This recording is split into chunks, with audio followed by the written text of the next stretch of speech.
எப்படிங்க டீல் பண்ணீங்க இவ்வளவு? நான் தூங்கியே ஒரு மாதம் ஆச்சுங்க. ஞானசேகரன் வந்து ஆரம்பத்தில் விசாரணையில் எங்களை பார்த்து சிரிச்சுக்கிட்டு தான் இருப்பான். ஆனால் ஃபைனல் ஸ்டேஜ் ஆஃப் தி ஆர்கியூமெண்ட்டில் வந்து அவன் வந்து கலங்கிட்டான். இந்த ட்ரையலில் பார்த்தீங்கன்னா இவன் ரொம்ப மோசமான ஒரு அக்யூஸ்டாக இருந்திருக்கான். இப்போ கூட விஷுவல்ஸ் வருது பாருங்கள், கை காமிச்சு வராரு. 11 குற்றச்சாட்டு நிரூபணமாக இருக்கு. இவன் மேலே மொத்தம் இருக்கிற கேஸ் வந்து 35 கேஸ். ஏரோப்ளேன் மோடில் போட்டுட்டு சும்மா ஒரு பில்டப் கொடுத்துருக்கான், இந்த மாதிரி ஒரு சார் இருக்கார் அப்படின்னு. இவன் வந்து நைட்டு தான் இவன் பவர்ஃபுல்லாக இருந்திருக்கான். திமுக மாசு கூட தான் சுற்றுறான். உதயநிதி கூட ஒரு ஃபோட்டோ எடுத்தாங்க. திமுக தான் ஞானசேகரனுக்கு பின்னணியில் இருந்ததுன்னு சொன்னாங்க. திமுக பின்னணியில் இருந்ததுன்னா திமுக காப்பாற்றிருக்கும்ல. கிட்டத்தட்ட தூக்கு தண்டனை மாதிரி ஒரு தண்டனை வந்து விதிக்கப்படலாம்.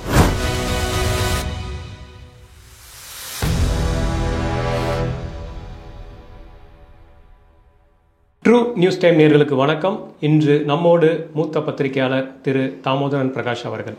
வணக்கம் சார். வணக்கம் சார். அன்னமரசு சார், வணக்கம் சார். இன்றைக்கி அண்ணா பல்கலைக்கழகத்தோட அந்த ஞானசேகரன் வழக்கு தீர்ப்பு வந்திருக்குங்க சார். இவ்வளோ சீக்கிரம், அதாவது கிட்டத்தட்ட 5 மாதத்தில் அந்த குற்றப்பத்திரிகையெல்லாம் தாக்கல் பண்ணி ஒரு தீர்ப்பு வந்திருக்கிறது.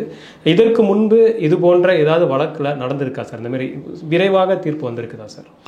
நிறைய வழக்குகளில் நார்த் இந்தியாவில் வந்திருக்கு. ஓகேங்க சார். விரைவான தீர்ப்புகள் வந்திருக்கு. ஆனால் தமிழ்நாட்டில் இதுதான் முதல் முறை இவ்வளோ விரைவாக தீர்ப்பு வந்தது. இதுதான் வந்து முதல் முறை. இந்த ஞானசேகரன் வழக்கை டீல் பண்ணவங்க வழக்கறிஞர் பேர் வந்து மேரி ஜெயந்தி. அவங்க பிபி அரசு தரப்பு வழக்கறிஞர். அவங்க கிட்ட கேட்டேன் நான். சரிங்க சார். எப்படிங்க டீல் பண்ணீங்க இவ்வளவு? நான் தூங்கியே ஒரு மாதம் ஆச்சுங்க. விடவே கூடாது, இதை எப்படியும் வந்து அவனுக்கு தண்டனை வாங்கி கொடுத்துடணும், எந்த விதத்துலேயும் வாய்தா வாங்கக்கூடாது, சாட்சியங்கள் இதெல்லாம் பண்ணக்கூடாது அப்படின்னு நான் நினச்சி ஆர்கியூ பண்ணேங்க. ஞானசேகரன் வந்து ஆரம்பத்தில் விசாரணையில் வந்து ரொம்ப ரிலாக்ஸாக தான் இருந்தான். எங்களை பார்த்து சிரிச்சுக்கிட்டு தான் இருப்பான். ஆனால் ஃபைனல் ஸ்டேஜ் ஆஃப் தி ஆர்கியூமெண்ட்டில் வந்து அவன் வந்து கலங்கிட்டான். அதுக்கப்புறம் ஜட்ஜுக்கிட்ட வந்து எனக்கு வந்து ஒரு பெண் குழந்தை இருக்குது, அந்த பெண் குழந்தையை காப்பாற்றணும், அதனால் வந்து நீங்கள் எனக்கு குறைந்தபட்ச தண்டனை கொடுங்கன்னு கதறி அழுதான். இவன் வந்து ஒரு சாதாரண ஆள் இல்லைங்க, பக்கா கிரிமினல். இவன் மேலே மொத்தம் இருக்கிற கேஸ் வந்து 35 கேஸ் இது வரைக்கும் இருந்திருக்கு. ஓகே. சிபிசிஐடியில் கூட மேலே கேஸ் இருக்குது. 35 கேஸ். அதில் வந்து 20 கேஸ் வந்து கொள்ளை அடித்த கேஸ். டோட்டலாக கொள்ளை அடிச்சுக்கிறது, போய் கிரைம் பண்ணுறது, இது மாதிரி இந்த டார் அப்படின்னு ஒரு காரை யூஸ் பண்ணி அந்த காரில் போயிட்டு கொள்ளை அடிக்கிறது அப்படின்றது தான். ஹேபிச்சுவல் அஃபெண்டர் அவன், டோட்டலாக பக்க கிரிமினல் அவன். இந்த மாதிரி ஒரு ஆள் அப்படின்னு சொல்லிட்டு அந்த அம்மா சொல்கிறான். மற்ற வாரம்லாம் இப்போது 2ஆம் தேதி தீர்ப்பு வருது, அதுக்கப்புறம் தான் சொல்ல முடியும் அப்படின்றாங்க. மொத்தம் ஒரு 100 பக்கம் குற்றப்பத்திரிக்கை, 29 சாட்சி அவனுக்கு கொடுத்துருக்காங்க. இந்த ஈவெண்ட்டில் இதில் ரொம்ப முக்கியமான விஷயம் என்னென்னா, நீங்கள் பார்த்தீங்கன்னா ஸ்னேகப்பிரியா, பிருந்தா, ஐமான் ஜமால் 3 டிசிங்க தான் வந்து ஒரு ஸ்பெஷல் இன்வெஸ்டிகேஷன் டீம் போட்டு விசாரித்தாங்க. அதில் பத்திரிகையாளர்கள் ஃபோனெல்லாம் வர பிடுங்கினாங்க. அதெல்லாம் அப்புறம் சென்னை பத்திரிகையாளர் மன்றம் வழக்கு போட்டு அதெல்லாம் திருப்பி வாங்கினோம் நாங்கள். இந்த இவ்வளோ மோசமான ஒரு குற்றவாளி குற்றம் நடக்கும்போது ஒரு பொய் சொல்கிறான். அந்த பொண்ணுக்கிட்ட சொல்கிறான், சார் ஒருத்தர் வருவார், அவருக்கும் நீ அட்ஜஸ்ட் பண்ணணும் அப்படின்னா அந்த பையன் ஒரு குற்றவாளி, க்ரைம் குற்றவாளி, இவ்வளோ கொள்ளை அடிச்சிருக்கான், 35 கேஸு, பல இடங்களில் கொள்ளை அடிச்சிருக்கான், 250 சவரன் நகை, அதை வந்து உருக்கியிருக்கான், அதை வந்து பிரியாணி கடையில் போட்டிருக்கான், அப்புறம் அவனோட பொண்டாட்டி 3 பேருக்கும் பிரித்து கொடுத்துருக்கான், எல்லா வேலையும் பார்த்துருக்கான். இந்த குற்றவாளி வந்து சொல்கிறதா அந்த பொண்ணு சொல்லுது, யாரோ ஒருத்தர் சார் இருக்காருன்னு. அப்போ பார்த்தீங்கன்னா இவங்க போலீஸ் வந்து செக் பண்ணுறாங்க. செக் பண்ணி அப்போது அந்த குற்றம் நடந்தப்போ அவன் வந்து ஏரோப்ளேன் மோடில் தான் போட்டிருக்கான் ஃபோனை. ஏரோப்ளேன் மோடில் போட்டுட்டு சும்மா ஒரு பில்டப் கொடுத்துருக்கான், இந்த மாதிரி ஒரு சார் இருக்கார் அப்படின்னு. உடனே அதை ஏடிஎம்கே என்ன பண்ணுறாங்க, பிரச்சாரத்துக்கு எடுத்து யார் இந்த சாரு அப்படின்ற மாதிரி ஒரு கேம்பெயின் வந்து அவங்க நடத்துகிறாங்க. Okay sir. கேம்பெயின் நடத்தும்போது சென்னை நகர போலீஸ் கமிஷனராக இருக்கக்கூடிய அருண் வந்து கேட்டகாரிக்கலாக சொல்கிறார், அந்த மாதிரி யாரும் கிடையாது, அவன் ஒரு க்ரைம் அக்யூஸ்டு, அவன் வந்து ஃபோனில் பேசுகிற மாதிரி நடிக்கிறான், அது அப்போது வந்து சார்கிட்ட நீ அட்ஜஸ்ட் பண்ணணும் அப்படின்ற மாதிரி அவன் சொல்கிறான். அது வந்து ஒரு நடிப்பு, அப்படி ஒரு சாரே கிடையாது, அவன் வந்து அப்படி ஒரு பேசினதே பொய், ஏன்னா ஏரோப்ளேன் மோடில் இருந்தது ஃபோனு அப்படின்னு சொல்கிறார். உடனே இவங்க வந்து சென்னை உயர்நீதிமன்றத்தில் வரலட்சுமி அப்படின்னு ஒரு வழக்கறிஞர் சார், பிஜேபி வழக்கறிஞர், ஏடிஎம்கே வழக்கறிஞர் மோகன்தாஸ், 2 பேரும் சேர்ந்து வழக்கு போட்ட உடனே நீதிபதிகள் தலையிட்டு ஒரு ஸ்பெஷல் இன்வெஸ்டிகேஷன் டீம் வந்து ஃபார்ம் பண்ணுறாங்க. இந்த கேஸோட முடிவில் தெரிய வர்றது என்னென்னா, கமிஷனர் வந்து என்ன சொன்னார், இந்த மாதிரி அவன் பேசினது ஏரோப்ளேன் மோடில் தான் வச்சு பேசினார், யார் அந்த சார்லாம் கிடையாது, இதில் ஒரே ஒரு குற்றவாளி தான், அவன் பேர் ஞானசேகரன், அவன் தான் ஒரே ஒரு குற்றவாளி, இந்த குற்றத்தை செஞ்சது அவன்தான் அப்படின்னு கமிஷனர் சொல்கிறாங்க. இவங்க ஸ்பெஷல் இன்வெஸ்டிகேஷன் டீம்னு சொல்லிட்டு கமிஷனரை தாண்டி போட்டுறாங்க. அப்போது பாரதி ராஜான்ற அசிஸ்டன்ட் கமிஷனர் தான் இந்த வழக்கை விசாரிக்கிறார். அந்த அசிஸ்டன்ட் கமிஷனர் விசாரித்த விவரங்களிலிருந்து மேலும் ஒரு விவரத்தை கூட இவங்களால் எடுக்க முடியல. ஓகே. இவன் மேலே இருக்கக்கூடிய வழக்குகள் இருக்கு இல்லையா, இவன் ஒரு திருடன், வீடுகளில் பூந்து கொள்ளை அடிக்கிறவன், காலியான வீடை வந்து கூகுள் மேப்பு பார்த்து லொக்கேஷன் போட்டு இவன் போய் திருடுவான் தார் வண்டியை வச்சுக்கிட்டு அப்படின்னு அந்த பாரதி ராஜா போட்ட அந்த எஃப்ஐஆர் டீட்டெயில்ஸ் இருக்கு இல்லைங்களா, அந்த டீட்டெயில் தான் சார்ஜ் ஷீட்டாக மாறுது. Okay sir. இவங்களால புதுசாக எதையுமே இவங்களால அந்த சிறப்பு புலனாய்வு குழுவால் எடுக்க முடியும், கண்டுபிடிக்க முடியல. ஓகே. 3 மாதம் டைம் எடுத்திருக்காங்க. 3 மாதம் டைம் எடுத்து அது ட்ரையலுக்கு கொண்டு வந்திருக்காங்க. கஷ்டப்பட்டு அவங்க பேசியிருக்காங்க. ஒரு அக்யூஸ்டு 35 கேஸ் இருக்குது, சிபிசிஐடிலையும் கேஸ் இருக்குது, ஏற்கனவே ஒரு வழக்குலேயோ 2 வழக்குலேயோ கன்விக்ட் ஆகிருக்கான் அப்படிலாம் அவங்க கண்டுபிடிக்காங்க. இப்போ இதில் வந்து டோட்டலாக பார்த்திங்கன்னா உங்களுக்கு 11 குற்றச்சாட்டு நிரூபணமாக இருக்குது.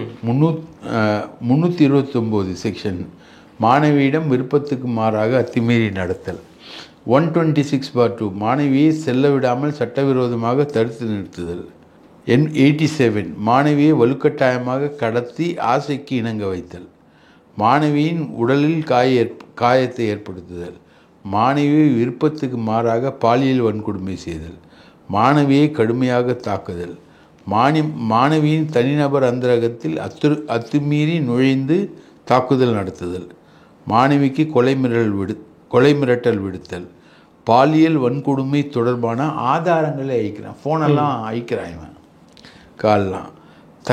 தகவல் தொழில்நுட்ப சட்டம் பிரகாரம் 66E தகவல் சட்டப்பிரிவு தனிநபர் அந்தரங்க உரிமைகளை மீறுதல். அவன் வந்து அந்த மாணவிகிட்ட நடந்துக்கிட்டதை வீடியோ எடுத்திருக்கான். Okay sir.